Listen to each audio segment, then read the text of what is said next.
Imaginemos por un momento dar a un modelo de inteligencia artificial de terceros, pues las llaves maestras de la red corporativa. O sea, para que lea y modifique bases de datos privadas a sus anchas. Uf, eso sobre el papel suena a pesadilla absoluta de seguridad. Y bueno, a motivo de despido fulminante, para quien lo autorice, claro. Totalmente. Entregar ese nivel de acceso sin restricciones al corazón tecnológico de una empresa es que desafía, vamos, cualquier protocolo de ciberseguridad moderno. Y a ver, el peligro no es nada hipotético. Cuando dependemos de servidores externos para conectar herramientas internas, estamos básicamente abriendo túneles ciegos a través del cortafuegos. Ya, claro, el nivel de exposición. Eso es, el nivel de exposición a filtraciones o la simple dependencia de proveedores externos convierte esa supuesta automatización en un riesgo incalculable a nivel operativo. Pues bienvenidos y bienvenidas a este análisis a fondo. Esta es una exploración exclusiva como parte del DataZen AI Podcast de la comunidad de DataZen. Y hoy la misión pasa por diseccionar una tendencia técnica ineludible. Una que está cambiando todo el panorama, la verdad. Sí, exacto. Vamos a ver por qué los equipos de desarrollo están dando la espalda de repente a las herramientas de inteligencia artificial prefabricadas y públicas y por qué prefieren construir su propia infraestructura desde cero. Porque, a ver, los desarrolladores han comprendido que la inteligencia artificial pierde gran parte de su valor si opera en un silo aislado, ¿sabes? O Model Context Protocol. Entenderemos por qué este protocolo está orquestando este cambio y cómo el despliegue local se ha convertido en la única vía realista para conseguir automatización pura, o sea, sin sacrificar la privacidad de los datos. Es que la verdadera utilidad de un modelo de lenguaje surge cuando puede interactuar dinámicamente con el entorno operativo, cuando puede tocar datos en tiempo real y ejecutar acciones complejas. Pero claro, lograr esa interacción requiere un puente arquitectónico muy sólido. Pues vamos a analizar ese puente porque el término Model Context Protocol puede sonar a otra capa opaca de complejidad para quien nos escuche. Pero para aterrizarlo visualmente, a mí me gusta pensar que MCP funciona bajo el mismo principio que el USB-C en nuestros ordenadores. Ah, esa analogía me encanta, es muy visual. ¿Verdad? Antes del USB-C tenías un puerto diferente para cada cosa. Un cable distinto para cargar, otro para el vídeo, otro para el ratón, una fragmentación insostenible. Pues el protocolo MCP hace por la IA lo que el USB-C hizo por el hardware. Proporciona, digamos, el enchufe universal. Sí, y llevando esa analogía a la mecánica interna, lo vital del USB-C no es la forma física del conector, sino la negociación inicial. Cuando conectas un portátil a un monitor, el chip ejecuta un apretón de manos, un handshake. Claro, negocia el voltaje, los datos. Exacto. Y el protocolo MCP exige un handshake idéntico. En el instante en que la IA se conecta al servidor local, ambos sistemas negocian primero qué herramientas están operativas, qué bases de datos están accesibles y bajo qué formato deben intercambiarse los comandos. Todo esto antes de transferir un solo byte de información útil. Y claro, esa estandarización resuelve un cuello de botella matemático que antes era paralizante.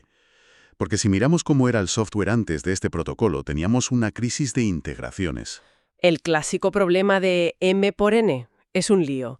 Imaginemos que un equipo de ingeniería tiene 5 modelos de lenguaje diferentes y necesita conectarlos a 10 sistemas internos, repositorios, bases de datos, Slack. Pues el resultado es que necesitas programar 50 conectores a medida. 50. Ya, una locura. 50 piezas de código súper frágil que tienes que actualizar cada vez que una de esas 10 plataformas cambia su API. El coste de mantenimiento devora cualquier beneficio. Pero claro, al introducir un servidor MCP en medio, la ecuación cambia totalmente. Pasamos de M por N a M más N. Programas la integración de tu base de datos interna una sola vez en el servidor MCP local, eso es, y a partir de ahí cualquier cliente de IA compatible con MCP puede usar esa herramienta al instante. La complejidad de mantenimiento se desploma.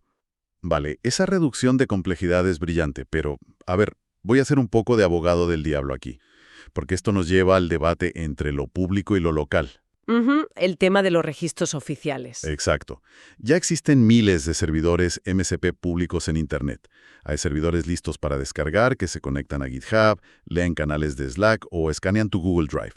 Si el estándar ya es universal y alguien ya ha escrito el código por ti, la lógica empresarial nos diría que usemos esos servidores públicos para ahorrar tiempo, ¿no? ¿Por qué molestarse en levantar uno propio desde cero? Bueno, porque usar un servidor de terceros diseñado para un caso generalista, cuando manejas datos corporativos reales, es jugar a la ruleta rusa con tu arquitectura. Ya, la seguridad lo primero. Claro. Un servidor público de GitHub funciona genial para escanear un repositorio open source estándar, pero los flujos empresariales nunca son así de limpios. O sea, a menudo tienes que cruzar la información de ese repositorio con un sistema de recursos humanos viejísimo y enviar el resultado a una API tuya que ni siquiera tiene documentación pública. Totalmente. Ningún desarrollador en Internet va a subir un servidor público que anticipe el caos arquitectónico que tienes montado en la intranet de tu empresa. Exacto. Pero el problema de fondo ni siquiera es la personalización, es la soberanía del dato. Si usas un servidor alojado por un tercero para conectar tu base de datos financiera, estás enviando información hipersensible fuera de tu red. Y te arriesgas al vendor lock-in, supongo. Sí, un vendor lock-in severo. Si el creador de ese servidor MCP público cambia el modelo de precios o, no sé, abandona el proyecto, la cadena de automatización de tu empresa se rompe de la noche a la mañana y te quedas colgada. Entonces, la ventaja innegable de tener un MCP local, uno que controla tu propio equipo, es que opera de manera invisible detrás del cortafuegos corporativo. Privacidad absoluta por diseño. Y te permite inyectar toda tu lógica de negocio súper personalizada. Pues aquí es donde se pone realmente interesante, porque vamos a bajar esta teoría a casos de uso reales. Echando un ojo a las fuentes que hemos analizado, hay implementaciones cotidianas muy reveladoras, como el proyecto NoteKeeper, por ejemplo. NoteKeeper. Es el caso de estudio perfecto para ver cómo funciona esta comunicación a nivel de máquina. A simple vista parece una tontería, ¿verdad? Es un gestor personal, básicamente un servidor MCP local que usa una base de datos SQLite en tu propio disco duro para que Cloud pueda guardar, buscar y borrar notas, todo sin que tus datos personales toquen la nube. La interacción del usuario es supernatural. Le dices, guarda esta estrategia de marketing para la reunión. Pero el mecanismo subyacente para que eso acabe en una tabla relacional es súper técnico. Porque claro, la IA no hace magia con SQLite, no tiene acceso directo a tu memoria. Que va, no. El servidor MCP actúa como un traductor y un validador muy estricto. Cuando el modelo recibe tu petición, consulta el esquema JSON que el servidor le dio en ese handshake del principio. Así la IA entiende cómo es tu base de datos y formula la petición estructurada para insertar la nota. ¿Y el servidor MCP intercepta eso y valida que sea seguro, claro? Exacto, para evitar inyecciones SQL y cosas así. Lo ejecuta en el SQL local y le dice al modelo que ya está hecho. Todo confinado en tu máquina local. ¡Qué pasada! Esa validación es clave. Pero, a ver, si queremos llevar el protocolo al límite, el otro ejemplo es brutal. El proyecto de investigación Browser Use. Tela. Ese es un escenario de automatización muchísimo más complejo. Estamos hablando de un servidor MCP para equipos de DevOps que literalmente toma el control de un navegador web real en tu ordenador. Navega, rellena formularios, extrae datos de interfaces web.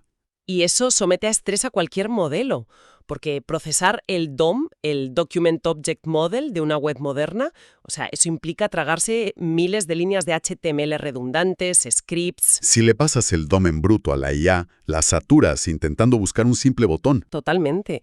Ahí el servidor MCP asume una carga computacional gigante. Coge todo ese caos de etiquetas HTML y lo simplifica en un mapa lógico, un esquema JSON de coordenadas que el modelo entiende al instante. Pero si conectamos esto con el panorama general de cómo se comunican las máquinas, lo más brillante de este caso del navegador es que les obligó a cambiar el protocolo de transporte. Sí, una alteración vital, porque el método de comunicación estándar falla estrepitosamente cuando las tareas duran mucho. O sea, la mayoría de implementaciones locales de MCP usan la entrada y salida estándar, el famoso protocolo STDIO. Que va muy bien para tareas instantáneas, como lo de SQLite. Claro, pero si tienes a una IA navegando por una web, esperando a que carguen cosas, haciendo clics, esos procesos fácilmente pueden tardar 60 o 120 segundos. Y el protocolo STDI no tiene paciencia para eso, ¿no? Se corta. Exacto. Si la herramienta tarda 1 minuto en responder, el cliente de IA dice, vale, esto se ha colgado, y cierra la conexión de golpe. El flujo se rompe entero por un simple límite de tiempo, aunque el navegador siguiera trabajando perfectamente de fondo. ¿Y cómo solucionan eso en Browser Fuse?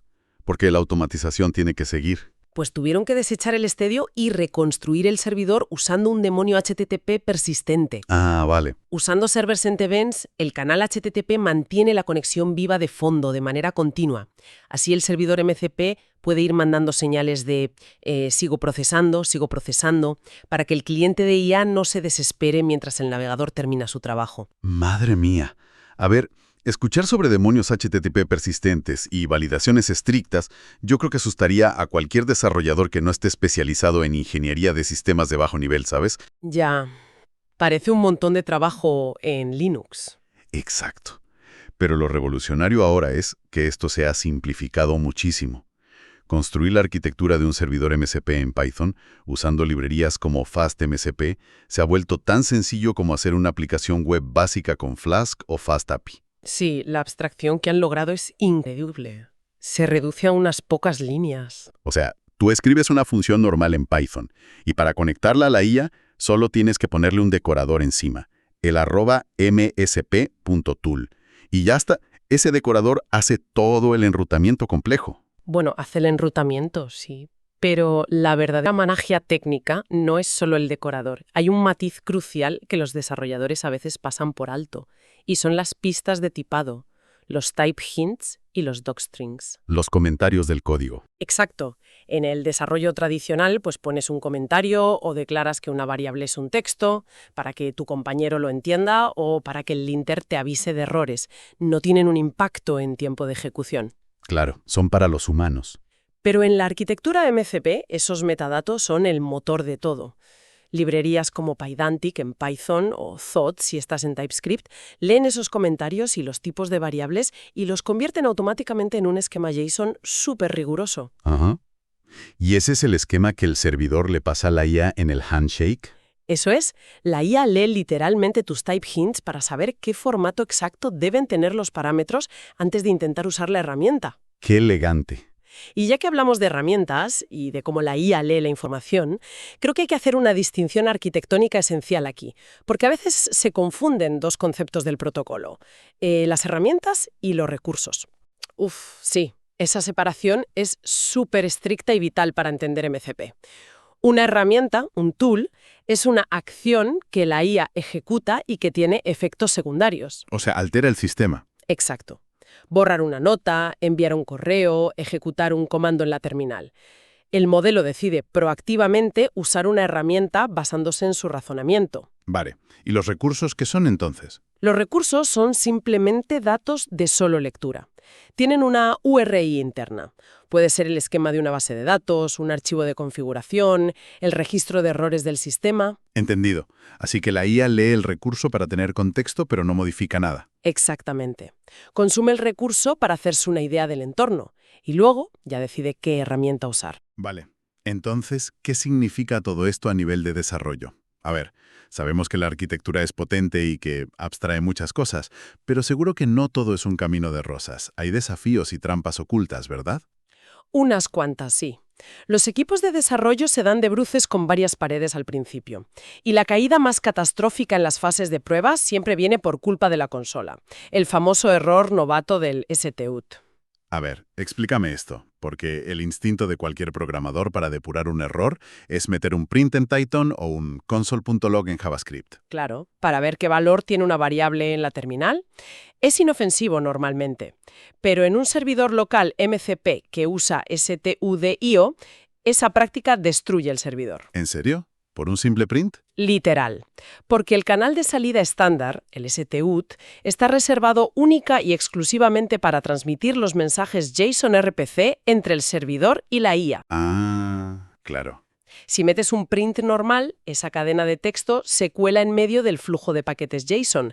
El cliente de IA intenta decodificarlo, ve que no es un JSON válido y ¡pam!, la conexión se fractura irreversiblemente. Madre mía, qué dolor de cabeza descubrir eso.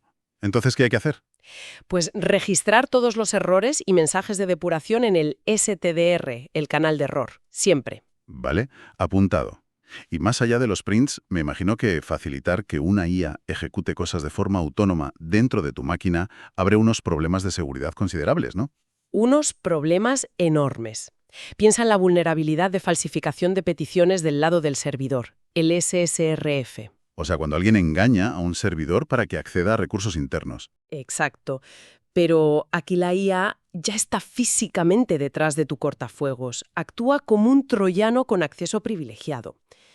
Si el sistema no está bien acotado, una alucinación del modelo podría hacer que la IA intente acceder al localhost de la máquina o tocar interfaces de metadatos de tus servidores en la nube. El perímetro de red externo ya no te protege de nada. Nada. Por eso hay que aislar las herramientas en contenedores súper estrictos y restringir muchísimo el alcance de lo que la IA puede ejecutar. Y supongo que el mantenimiento también será un reto. Quiero decir, si un administrador cambia los permisos de una base de datos o añade un parámetro o una herramienta interna, ¿cómo se entera la IA sin romper todo el flujo?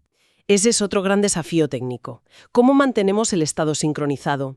Porque si el cliente de IA tuviera que estar preguntando al servidor local cada 2 segundos si la lista de recursos ha cambiado... Saturas la CPU y la red de la máquina al instante. Exactamente. Así que MCP soluciona esto usando un sistema de notificaciones en tiempo real. Son notificaciones push. Ah, o sea que la responsabilidad es del servidor. Eso es. El servidor MCP detecta que ha habido un cambio en una herramienta o en un recurso y le envía proactivamente un aviso a la IA.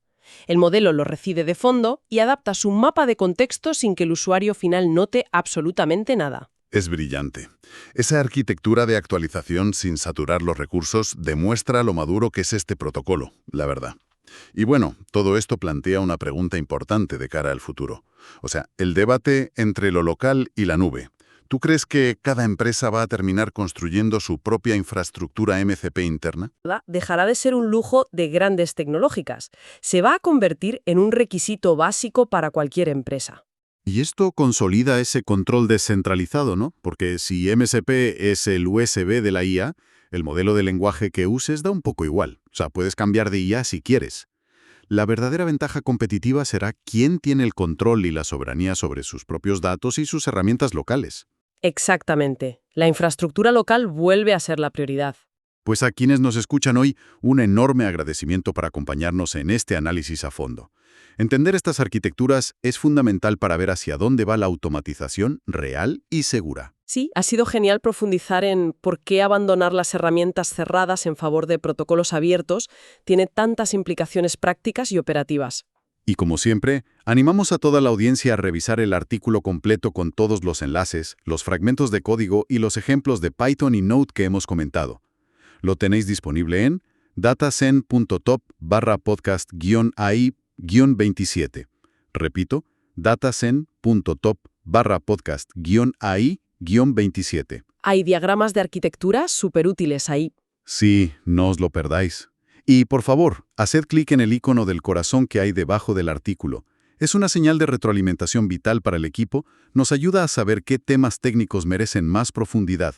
Y, por supuesto, no hay que olvidar suscribirse a la comunidad de Datazen. Para despedirnos, quiero dejar una última idea en el aire para que la audiencia reflexione por su cuenta. Hoy hemos visto cómo un servidor MCP permite a una AI controlar un entorno local. Pero, ¿qué sucede cuando empezamos a conectar múltiples servidores MCP entre sí? ¿Unos con otros? Sí. Imaginemos agentes de IA locales negociando protocolos e intercambiando herramientas entre ellos de forma autónoma. Podrían ejecutar flujos de trabajo empresariales enteros a través de una red distribuida sin ninguna intervención humana. Ahí queda la puerta abierta hacia la próxima generación tecnológica.